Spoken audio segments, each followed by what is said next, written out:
Hello and assalamu alaikum. My name is Saima Basi Happiness Wali, and I am today we hear a new episode of Call Any. So my topic is why telling wrong. So let's start and call Any.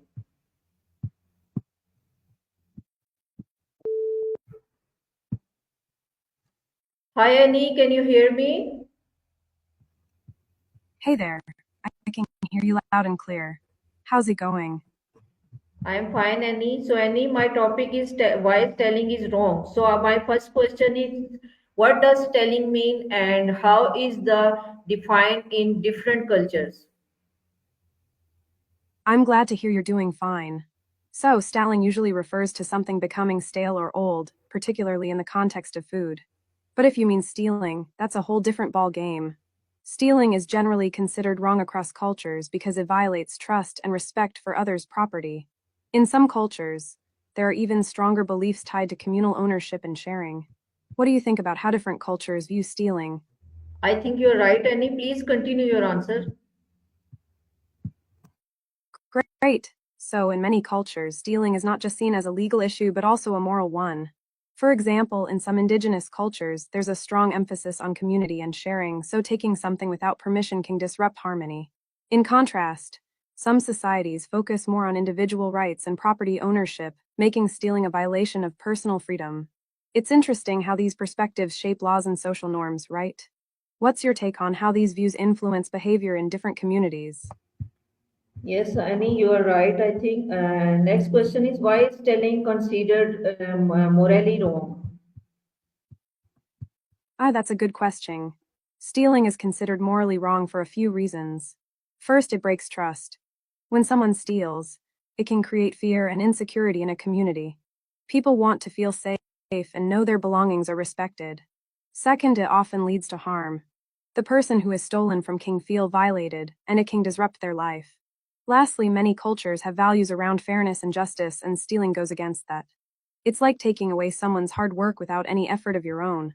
What do you think? Does that resonate with you? I think you are right. How does telling affect the person being stolen from? I'm glad you agree.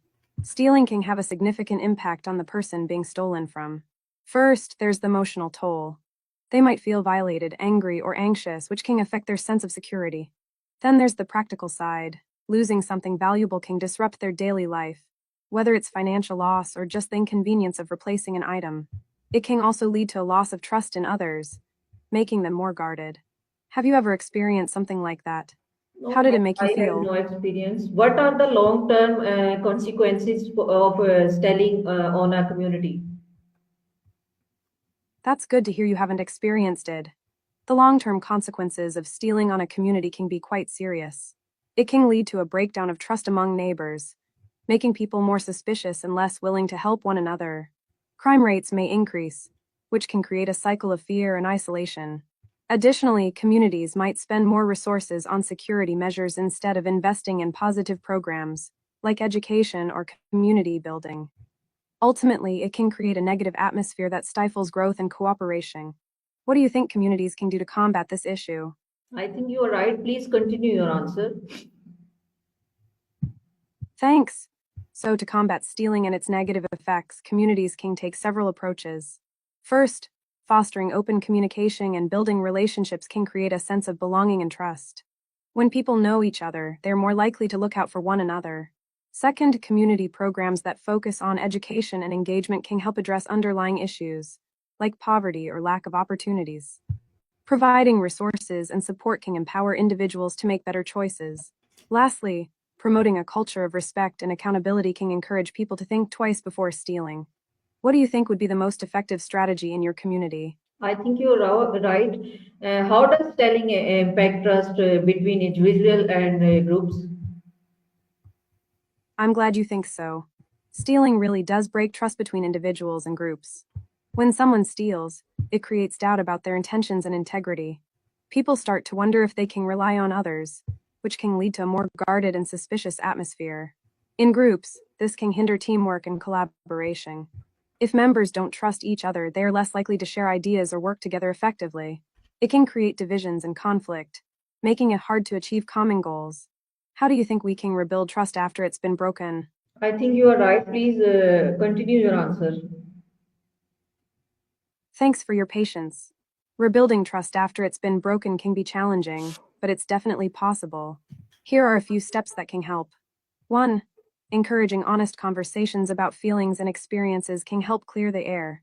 It's important for everyone to express their thoughts and listen to each other. 2.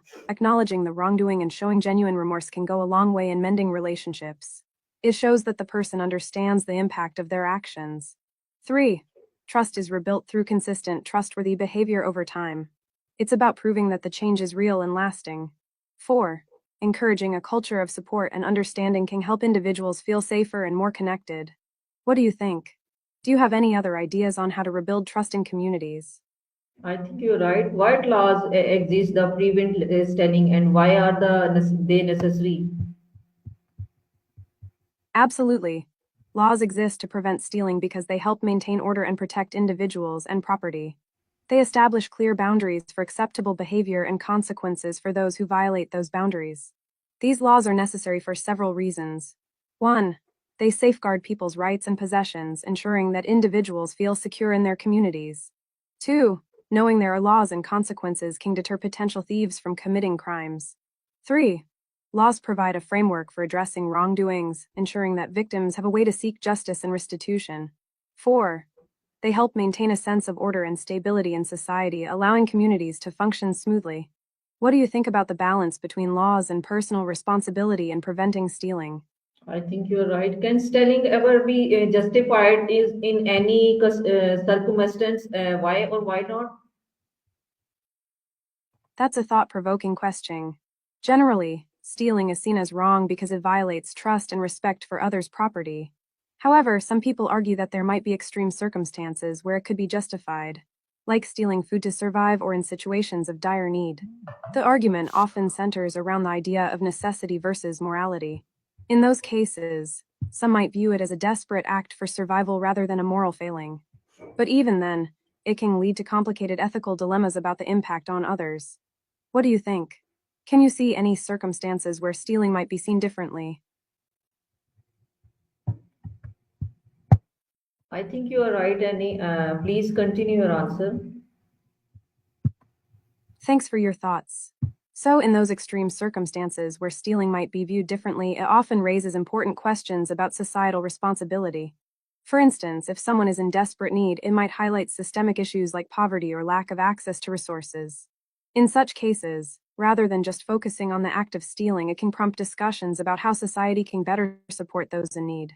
It can lead to advocating for change, like improving social services or creating community support systems.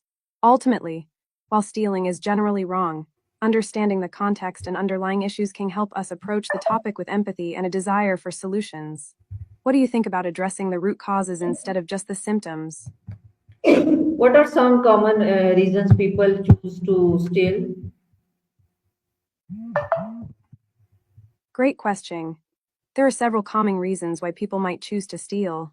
1. Sometimes, individuals steal out of necessity, like needing food or basic supplies to survive. 2. Economic hardship can drive people to steal, especially if they feel they have no other options. 3. In some cases, individuals might steal to fit in with a group or to impress others. 4. For some, the adrenaline rush of stealing can be enticing, leading them to take risks for the excitement. 5. Some people may not fully understand or care about the impact of their actions on others, leading them to steal without considering the consequences. 6. Substance abuse can drive individuals to steal to support their habits.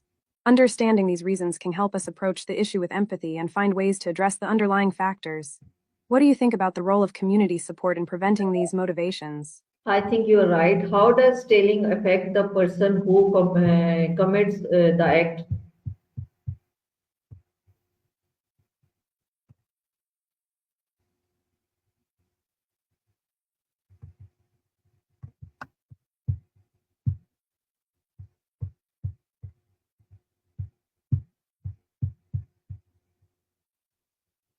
Whenever you're ready, just let me know what you want to talk about. What are some common reasons people choose to steal? Sorry, how does stealing affect the person who comments to act. No problem at all. Stealing can have a variety of effects on the person who commits the act. Here are a few. 1. Many people feel guilty or ashamed after stealing, which can lead to emotional distress and affect their self-esteem. 2. Getting caught can result in legal trouble, including fines, community service, or even jail time, which can have long-lasting effects on a person's life. 3. If friends or family find out, it can damage relationships and lead to a loss of trust, making it harder to connect with others. 4. For some, stealing can lead to a pattern of criminal behavior, making it harder to break free from that cycle. 5. People may struggle with their values and beliefs, leading to an internal conflict about who they are versus what they've done. Overall, stealing can have profound effects on a person's mental and emotional well-being. What are your thoughts on how individuals can cope with these feelings after such an experience? No, I have no experience any. What are the potential consequences of being caught stealing?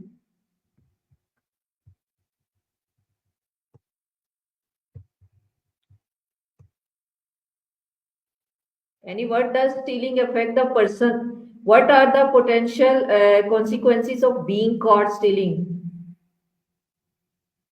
Caught. If someone gets caught stealing, the potential consequences can be serious. Here are a few. 1. They might face criminal charges, which could lead to fines, probation, or even jail time, depending on the severity of the theft. 2. A theft conviction can result in a permanent criminal record, which can affect future job opportunities, housing, and more. 3. They may have to pay restitution to the victim, covering the cost of the stolen items or damages. 4. Being caught can damage a person's reputation, leading to loss of trust from friends, family, and the community. 5. The stress and shame of being caught can lead to anxiety, depression, or other mental health issues. Overall, the consequences can be far-reaching and affect many aspects of a person's life. What do you think about the importance of prevention and education in reducing theft? I think Annie, you are right. So continue your answer. Thanks for that. Prevention and education are crucial in reducing theft. Here are a few ways they can make a difference. 1. Educating communities about the consequences of stealing can help deter individuals from engaging in such behavior. When people understand the risks, they may think twice. 2. Providing resources for those in need, like food banks or job training programs, can reduce the desperation that sometimes leads to stealing. 3. Creating strong community bonds can help people feel connected and supported, making them less likely to resort to theft. 4. Teaching conflict resolution and communication skills can help individuals handle difficult situations without resorting to stealing. 5. Involving people in positive community activities can foster a sense of belonging and purpose, steering them away from negative behaviors. By addressing the root causes and creating a supportive environment, we can help prevent theft and promote a healthier community. What do you think would be the most effective way to implement these ideas? I think you are right. How do feelings of guilt or shame play a role in the aftermath of stealing? Feelings of guilt or shame can play a significant role in the aftermath of stealing. Here's how our own. Guilt can lead to anxiety, sadness, or depression. People may constantly replay the event in their minds, making it hard to move on. 2. Guilt often prompts individuals to reflect on their actions and values, which can lead to personal growth or a desire to make amends. 3. Shame can make someone withdraw from friends and family, fearing judgment or rejection. This isolation can intensify feelings of guilt. 4. For some, these feelings can motivate them to change their behavior, seek help, or engage in community service to make up for their actions. 5. On the flip side, if someone doesn't address their guilt or shame, it could lead to a cycle of negative behavior as they might steal again to cope with those feelings.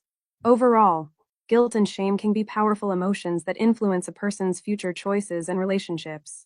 How do you think individuals can best cope with these feelings after such an experience? I think you are right. Why is respecting other people's property important? Respecting other people's property is super important for several reasons. 1. When we respect others' belongings, it builds trust in relationships. People feel safe knowing their things are valued. 2. Respecting property contributes to a sense of community. It fosters a positive environment where everyone feels secure.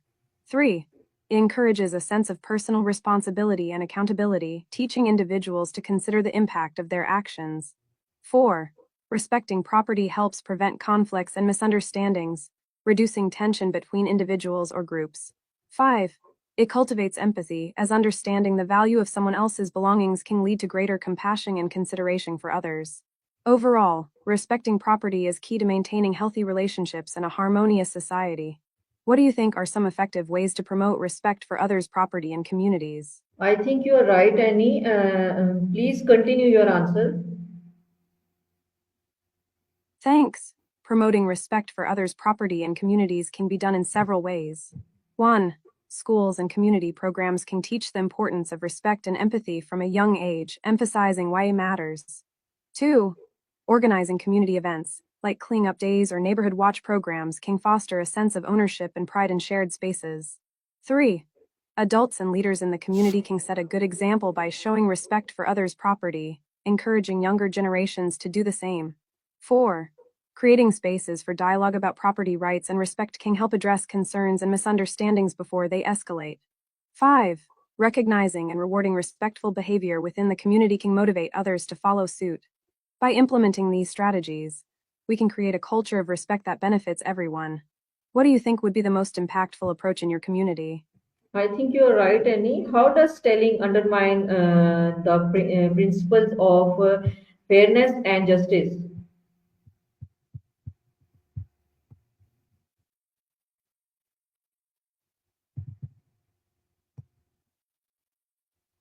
How do feeling of how does telling undermine the principles of fairness and justice? Telling or stealing undermines fairness and justice in several ways. 1. It disregards an individual's right to their property, creating an imbalance where one person benefits at the expense of another. 2. When stealing occurs, it damages trust within a community. People may become suspicious of each other, leading to a breakdown in social cohesion. 3. Stealing often disproportionately affects those who are less fortunate, reinforcing existing inequalities and creating further divides in society. 4.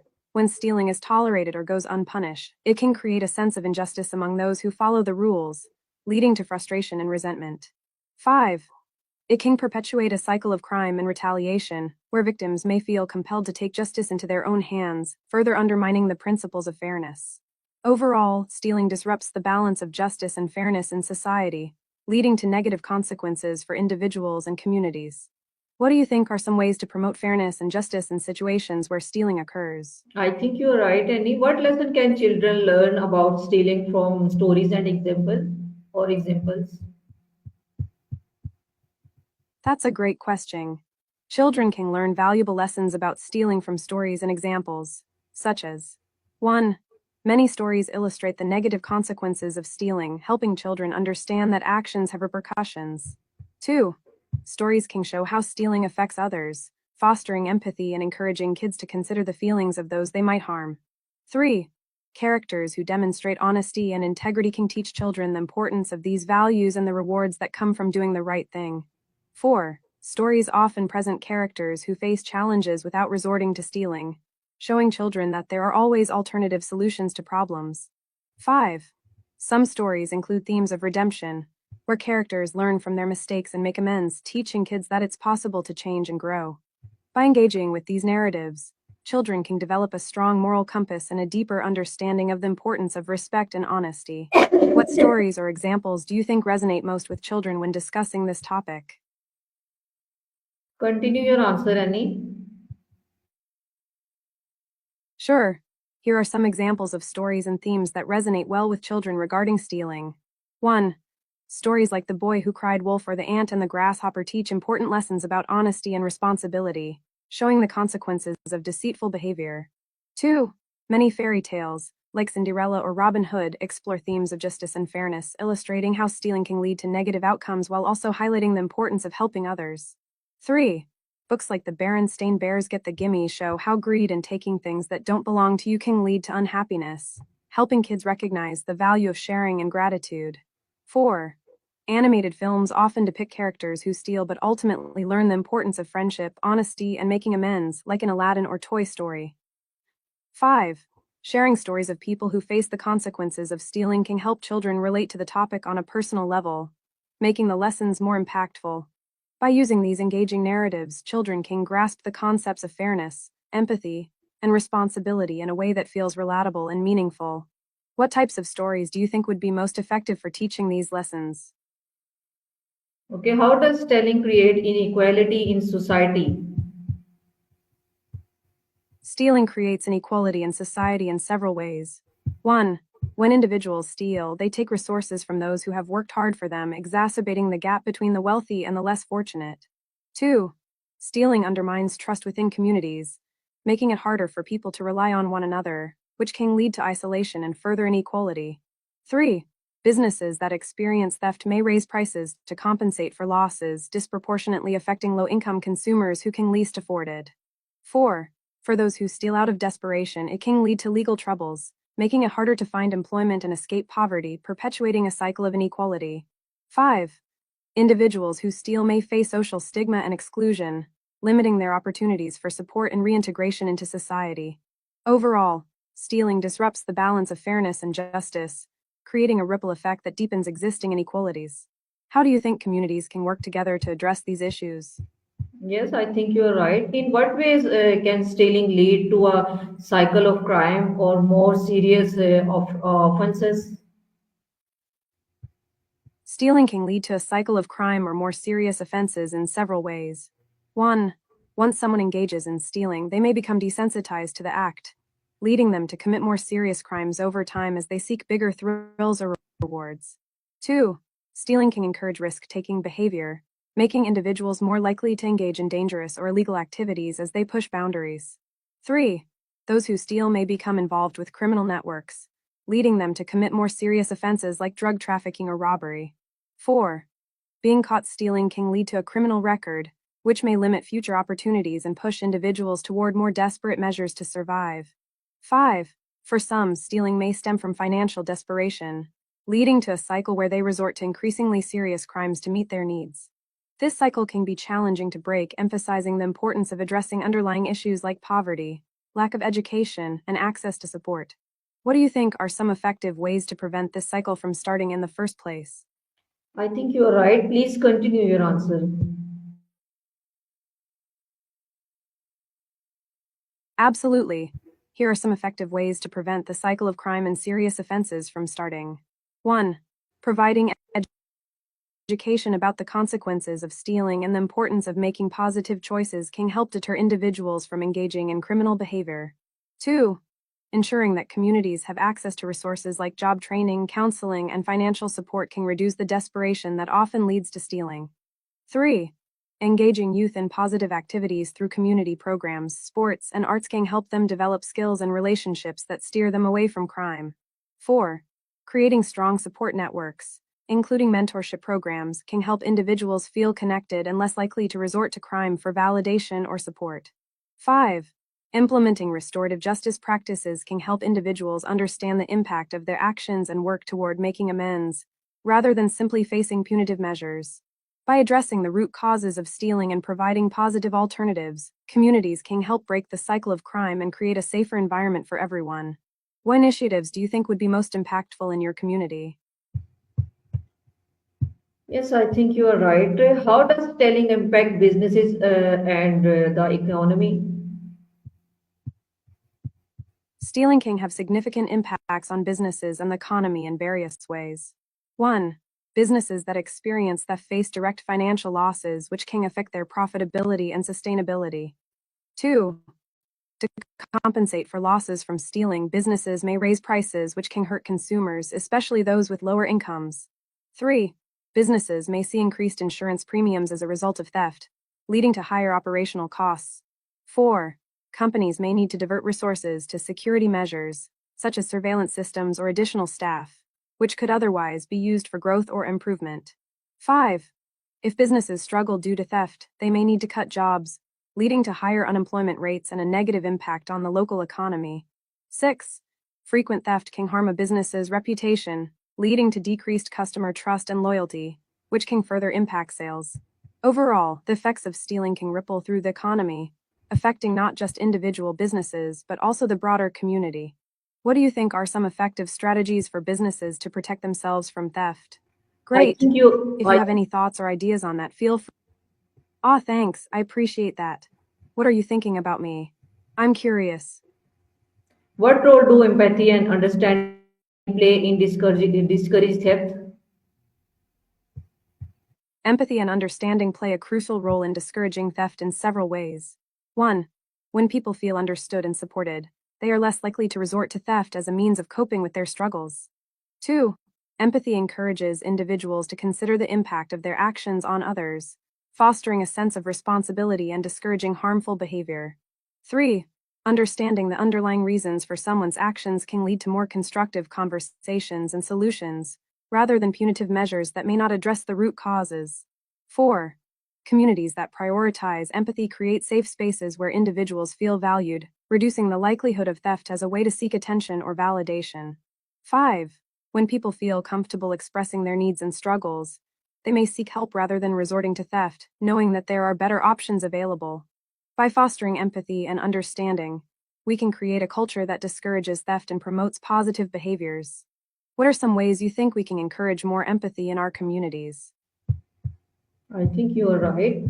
How does telling affect friendships or and personal relationships? Stealing can have a significant negative impact on friendships and personal relationships in several ways. 1. When someone steals, it breaks trust, which is foundational for any relationship. Once trust is lost, it can be challenging to rebuild. 2. The person who was stolen from may feel hurt, betrayed, or angry, leading to emotional distance and a breakdown in communication. 3. Stealing can lead to conflicts, arguments, and tension within friendships, making it hard for relationships to thrive. 4.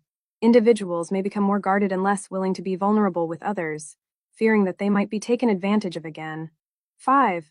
If stealing becomes a pattern, it can lead to social isolation, as friends may distance themselves to protect themselves from potential harm. 6. Being known as someone who steals can damage a person's reputation, making it difficult to form new friendships or maintain existing ones. Overall, stealing undermines the core values of respect and honesty that are essential for healthy relationships. What do you think are some ways to rebuild trust after it has been broken? I think you are right, Annie. Continue your answer. Sure, here are some ways to rebuild trust after it has been broken. 1. Honest and open conversations about what happened can help clarify feelings and rebuild understanding between both parties. 2. Acknowledging the wrongdoing and taking responsibility for one's actions is crucial. It shows that the person is willing to own up to their mistakes. 3. A heartfelt apology can go a long way in mending relationships. It's important for the apology to be genuine and acknowledge the hurt caused. 4. Showing consistent behavior change over time can help rebuild trust. Actions often speak louder than words, so demonstrating reliability is key. 5. Establishing clear boundaries can help both parties feel safe moving forward, ensuring that similar issues don't arise again. 6. Rebuilding trust takes time, so being patient with each other as you navigate the healing process is important. 7. Sometimes involving a neutral third party, like a counselor or mediator, can help facilitate the conversation and provide guidance. By taking these steps, individuals can work towards healing their relationships and restoring trust. What are your thoughts on the importance of trust in friendships? I think, Annie, you're right. What are the spiritual or religious perspectives on stealing in major world religions? Spiritual and religious perspectives on stealing vary across major world religions, but many share common themes regarding the importance of honesty, integrity, and respect for others. Here are some insights from a few major religions. 1. The Ten Commandments explicitly state you shall not steal. Christianity emphasizes the importance of loving one's neighbor and treating others with respect, highlighting that stealing harms relationships and communities. 2. In Islam, stealing is considered a major sin. The Quran teaches the importance of honesty and integrity, and theft is seen as a violation of the rights of others. There are also teachings about the importance of charity and helping those in need to reduce desperation. 3. Similar to Christianity, Judaism also includes commandments against stealing. The Torah emphasizes justice and the importance of treating others fairly, highlighting that stealing disrupts social harmony. 4. In Buddhism, stealing is one of the 5 precepts that practitioners are encouraged to follow. It teaches that taking what is not freely given leads to suffering and disrupts the path to enlightenment. 5. Hindu scriptures emphasize the concept of dharma righteousness. Stealing is seen as a violation of one's duty to uphold truth and integrity, and it can lead to negative karma. 6. Sikh teachings emphasize honesty and earning a living through hard work. Stealing is considered a violation of these principles, and Sikhs are encouraged to share their wealth with others. Overall, these spiritual perspectives highlight the importance of ethical behavior and the impact of stealing on individuals, communities, and one's spiritual journey. What do you think about the role of spirituality in shaping our values and actions? I think you are right, Annie. How can communities work together or prevent theft? Communities can come together to prevent theft in several proactive ways. 1. These initiatives encourage residents to look out for one another, fostering a sense of community and vigilance. 2. Organizing events, workshops, and discussions about safety can help raise awareness and build stronger relationships among residents. 3. Providing information on the impact of theft and ways to prevent it can empower community members to take action. 4. Collaboration with local law enforcement. Building a partnership with law enforcement can help address concerns and develop strategies for crime prevention. 5. Enhancing street lighting and maintaining public spaces can deter potential thieves by increasing visibility. 6. Establishing community centers or safe zones can provide positive activities and support for individuals, reducing the likelihood of theft. 7. Creating an environment where residents feel comfortable reporting suspicious activities can help authorities respond quickly to potential theft. By fostering a strong sense of community and collaboration, residents can create a safer environment and reduce the incidence of theft. What initiatives do you think would work best in your community? Yes, Annie, continue your answer, please. Absolutely.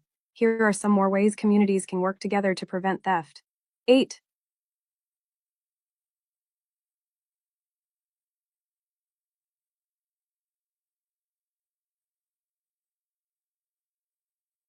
Annie, continue your answer.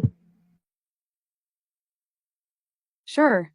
I was saying that building a strong community often hinges on several key factors. 1. Trust among community members creates a safe environment where people feel comfortable sharing their concerns and supporting one another. 2. Open lines of communication help residents stay informed and engaged, allowing for collaboration on community initiatives. 3. When community members share common values and goals, it fosters a sense of unity and purpose, making it easier to work together. 4. Ensuring that everyone feels welcome and included strengthens community bonds and encourages diverse perspectives and ideas. 5. Encouraging residents to get involved in local events, meetings, and volunteer opportunities helps build connections and a sense of ownership in the community. 6. Establishing support networks for individuals in need can enhance resilience and create a more caring environment. By focusing on these factors, communities can create a nurturing atmosphere that promotes safety and well-being. What do you think makes a community feel like home for you? I think you're right, Annie. I'm glad you think so. It's always nice to share thoughts on what makes a community special. Do you have any favorite memories or experiences from your own community that stand out to you? Annie, what is the relationship between poverty and theft, and how can this be addressed? तुम्हारी वजह से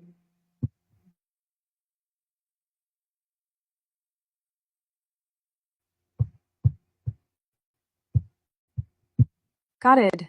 The relationship between poverty and theft can be quite complex. Here are some key points. 1. Individuals in poverty may resort to theft out of desperation for basic needs like food, shelter, or healthcare. 2. Lack of access to education, job training, and employment can lead to increased crime rates as individuals struggle to make ends meet. 3. Poverty can lead to social isolation, making it harder for individuals to find support networks that could help them avoid criminal behavior. 4. Theft can lead to legal consequences, which further entrench individuals in poverty, creating a cycle that's hard to break. To address this issue, communities can take several approaches. 1. Providing access to education and vocational training can empower individuals with the skills needed to secure stable employment. 2. Implementing programs that offer financial assistance, food security, and mental health support can help alleviate some of the pressures that lead to theft. 3. Encouraging community involvement and support networks can create a sense of belonging and reduce feelings of isolation. 4. Focusing on rehabilitating individuals rather than solely punishing them can help break the cycle of poverty and crime. 5. Supporting local businesses and initiatives that create jobs can provide individuals with alternative means to support themselves. By addressing the root causes of poverty, communities can help reduce theft and create a more supportive environment for everyone. How do you feel about these approaches? Bye, take care, and feel free to chat anytime. Have a great day. How can schools and families teach the value of honesty over theft? Schools and families play a crucial role in teaching the value of honesty over theft. Here are some effective ways to instill these values. 1. Adults can demonstrate honesty in their own actions, showing children the importance of integrity through their everyday choices. 2. Encouraging conversations about honesty, ethics, and the consequences of theft can help children understand the importance of these values. 3. Helping children understand how theft affects others can foster empathy and discourage dishonest behavior. 4. Establishing clear rules and consequences regarding honesty and theft can create a structured environment where children know what is expected. 5. Praising and rewarding honest behavior can motivate children to continue making ethical choices. 6. Sharing stories, whether from books or personal experiences, about the importance of honesty can make the lessons more relatable and impactful. 7. Teaching children how to resolve conflicts and challenges honestly can provide them with tools to navigate difficult situations without resorting to theft. 8. Engaging in community service projects can help children see the value of giving back and the importance of honesty and building trust within their community. By combining these approaches, schools and families can create a strong foundation for teaching the value of honesty and discouraging theft. What do you think is the most effective way to instill these values in children? I think you are right, Annie. What are some examples of restorative justice approaches for dealing with theft? I'm glad you think so. Restorative justice approaches focus on repairing harm and restoring relationships rather than just punishing the offender. Here are some examples for dealing with theft. 1. This involves a facilitated meeting between the victim and the offender, allowing both parties to share their feelings and perspectives. It can help the offender understand the impact of their actions. 2. Offenders may be required to return stolen items or compensate the victim for their loss, promoting accountability and encouraging them to make amends. 3. Offenders can be assigned community service tasks that benefit the community, helping them understand the importance of giving back and repairing the harm caused. 4. Offering support groups for offenders can provide them with resources and guidance to address underlying issues that may have led to their behavior, such as addiction or financial struggles. 5.